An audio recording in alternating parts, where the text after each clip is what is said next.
त्यामध्ये सगळ्यांनी आग्रह धरला की आपण सक्रिय राजकारणात आलं पाहिजे. तुम्ही जो शब्द दिला होता न्यायालयीन लढाई संपेपर्यंत मराठा आरक्षणाची न्यायालयीन लढाई संपलेली आहे आणि आपण राजकारणात आलं पाहिजे. मी सगळ्यांना सांगितलं की मी विशिष्ट एका जातीचा म्हणून एका समूहाचा म्हणून नसून शिवभक्त म्हणून 18 पगड जातीचे मावळे जर सोबत असतील तर मी हा राजकीय निर्णय घेतलेला आहे आणि मी आत्ता तो जाहीर केलेला आहे. येणारी लोकसभा 2024 छत्रपती संभाजीनगरमधून मी लढणार आहे.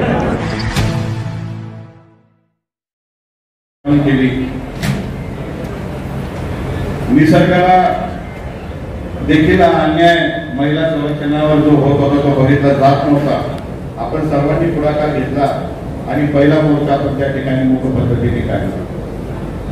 पण त्या मोर्चाच्या दिवशीच मला कल्पना आली. मी अनेक विद्यार्थ्यांशी बोललो. त्यांनी सांगितलं आम्ही शिक्षण घेऊ शकत नाही. त्यांचे डोळे बोलत होते पण शिक्षण का घेऊ शकत नाही. महात्मा ज्योतिबा फुलेंची जी विचाराची ठेवण आहे ती प्रत्येकाला शिक्षण मिळालं पाहिजे. परंतु त्यांनी सांगितलं की आपल्याला आरक्षण नाही आणि फी भरू शकत नाही. मग मी लगेच मुंबईला संपर्क केला. कोर्टामध्ये कळालं मॅटर पेंडिंग आहे. मग दिल्लीला गेलो आणि मला चांगला आठवतं दिल्लीला गेल्यानंतर माझी सवय आहे डॉक्टर निवडताना चांगला निवडावा, वकील निवडताना चांगला निवडावा, ज्यामुळे आपला अपघात होत नाही. तर देशामध्ये सगळ्यात मोठे वकील कोण तर हरीश साळवे नावाचे वकील आहे. आणि हरीश साळवे साहेबांना मी संपर्क केला. माझे मित्र ॲडव्होकेट संदीप देशमुख मला घेऊन गेले. साळवे साहेबांनी PhD क्लासची ओळख होती, आज घेऊन गेले. खूप मोठे VIP त्या ठिकाणी बसलेले होते. आणि साळवे साहेबांनी मला विचारलं आर यू मिनिस्टर. म्हणलं sir no. Are you MP. म्हणलं sir no. Are you MLA. म्हणले sir no. Who are you. म्हणलं I am a common farmer child. मी एक सामान्य कारण हरीश साळवे साहेबांना मी जबाबदारी सांगतो. भारतातले रोज 14-15 मुख्यमंत्री संपर्क करतात. ते बाबा फोन उचलत नाही. एवढं बिझी तो वकील आहे. आता ते लंडनला शिफ्ट झाले. लंडन बोले सर हम रैलियां कर रहे हैं और हमको रिजर्वेशन नहीं मिल रहा है.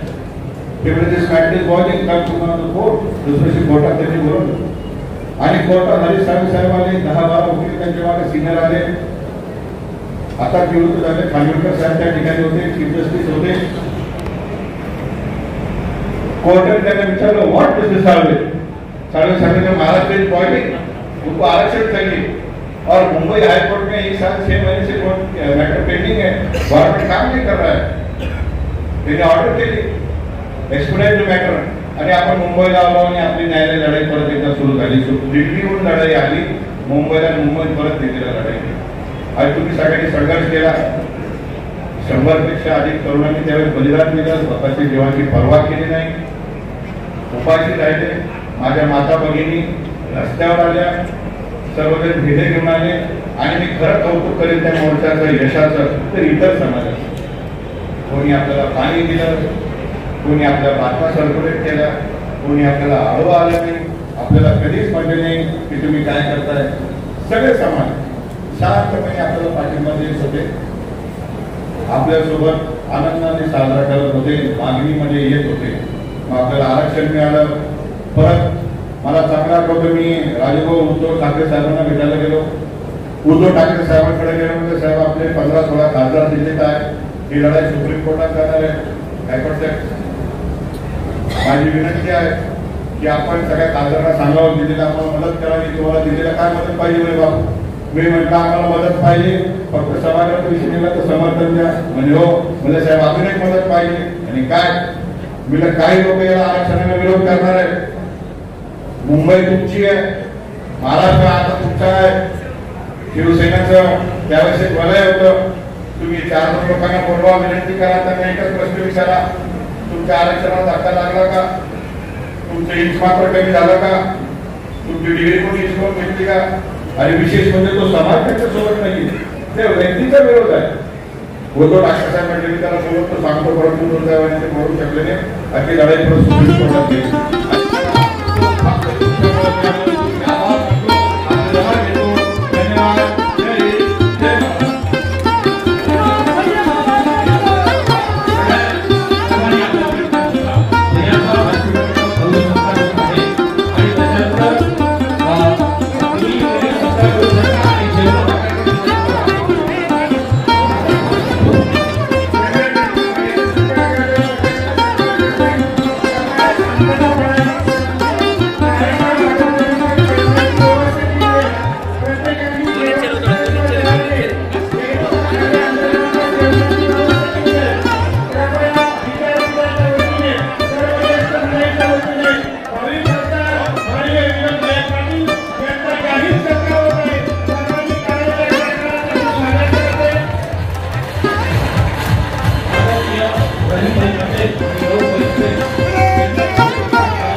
झाला आणि प्रचंड मोठ्या संख्येने समाज बांधव उपस्थित होते, सर्व जाती धर्माचे बांधव उपस्थित होते। हे बघा, आज खरं तर मला असा आनंद होतो आहे की जन्मोत्सव भारतवर्ष का छत्रपती शिवाजी महाराज जयंती आम्ही भारतात साजरी केली आणि कौतुकाची थाप म्हणून छत्रपती संभाजीनगरमधले 18 पगड जातीचे मावले सर्व समाजाचे प्रमुख प्रतिनिधी, माझे शिवभक्त मित्र भगिनी या ठिकाणी आले, त्यांनी आशीर्वाद दिला आणि हा सत्कार सोहळा याच्यामध्ये सगळ्यांनी आग्रह धरला की आपण सक्रिय राजकारणात आलं पाहिजे। तुम्ही जो शब्द दिला होता न्यायालयीन लढाई संपेपर्यंत मराठा आरक्षणाची न्यायालयीन लढाई संपलेली आहे आणि आपण राजकारणात आलं पाहिजे। मी सगळ्यांना सांगितलं की मी विशिष्ट एका जातीचा म्हणून, एका समूहाचा म्हणून नसून तर शिवभक्त म्हणून 18 पगड जातीचे मावळे जर सोबत असतील तर मी हा राजकीय निर्णय घेतलेला आहे आणि मी आत्ता तो जाहीर केलेला आहे। येणारी लोकसभा 2024 छत्रपती संभाजीनगरमधून मी लढणार आहे। कोणत्या पक्षाकडून लढणार आहे हा प्रश्न देखील आहे। अजून कुठल्याही पक्षाशी बोलणं झालेलं नाही, कोणीही मला विचारलेलं नाही की तू लढतो का। त्यामुळे पक्ष जर योग्य वाटला, सगळ्यांनी सांगितलं तर पक्षाकडून लढेल, जर पक्ष योग्य वाटला नाही, सगळेच पक्ष योग्य, मला कोणत्याही पक्षाची योग्यता लायकी काढण्याचा अधिकार नाही आहे। परंतु जर माझ्या मावळ्यांनी सांगितलं आपला अपक्ष लढायचं तर अपक्ष लढेल। सभागृहामध्ये समाज व्यवस्थेचे प्रश्न मांडण्यासाठी जी लढाई रखडलेली आहे ती सभागृहात जाऊन दिल्ली दरबारी मांडण्यासाठी त्या ठिकाणी यांचा प्रतिनिधी म्हणून मला जायला आनंद। तुमची गोष्टी अनेक जणांना धक्का आहे। धक्का नाही, मी तुम्हाला सांगतो यापूर्वी देखील ज्यांनी छत्रपती शिवाजी महाराजांचे विचार मांडले असतील किंवा सामाजिक काम केलं सगळ्यांसोबत मी आहे। मी देखील अनेकांचा प्रचार केलेला आहे, त्यामुळे मला वाटत नाही धक्का आहे। उलट जसं सामान्य सगळ्यांनी स्वागत केलं कदाचित तेही स्वागत करतील, धक्का वगैरे काही नाही आहे आणि माझी कोणत्याही प्रस्थापितांच्या विरोधात ही लढाई नाही आहे, माझी सामान्यांसाठी लढाई एवढंच माझे आहे। आता आपले संबंध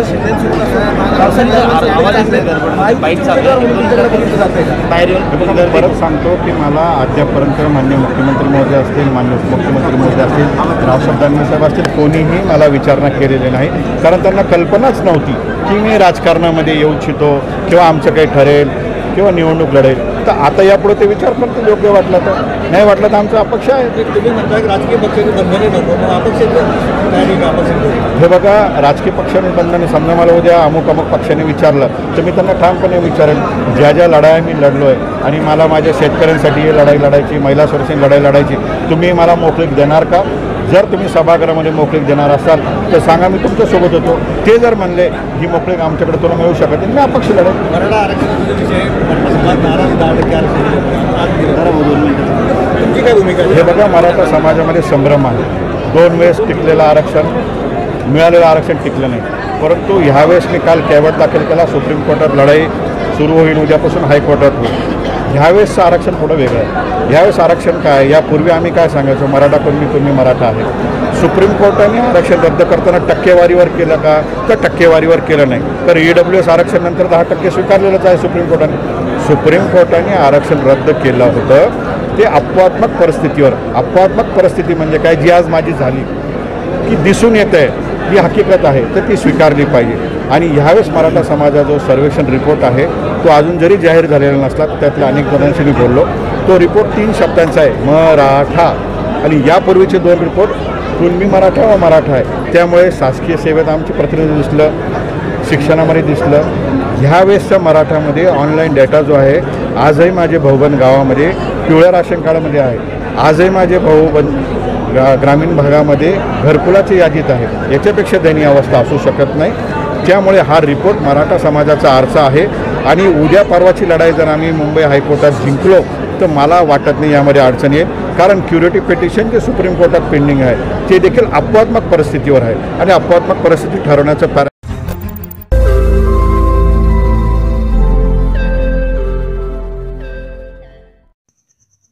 रोज नई खबरों को देखने के लिए हमारे औरंगाबाद समाचार चैनल को सब्सक्राइब कीजिए और नोटिफिकेशन पाने के लिए हमारे बेल आइकन को दबाइए ताकि हर खबर की नोटिफिकेशन आपको मिलती रहे।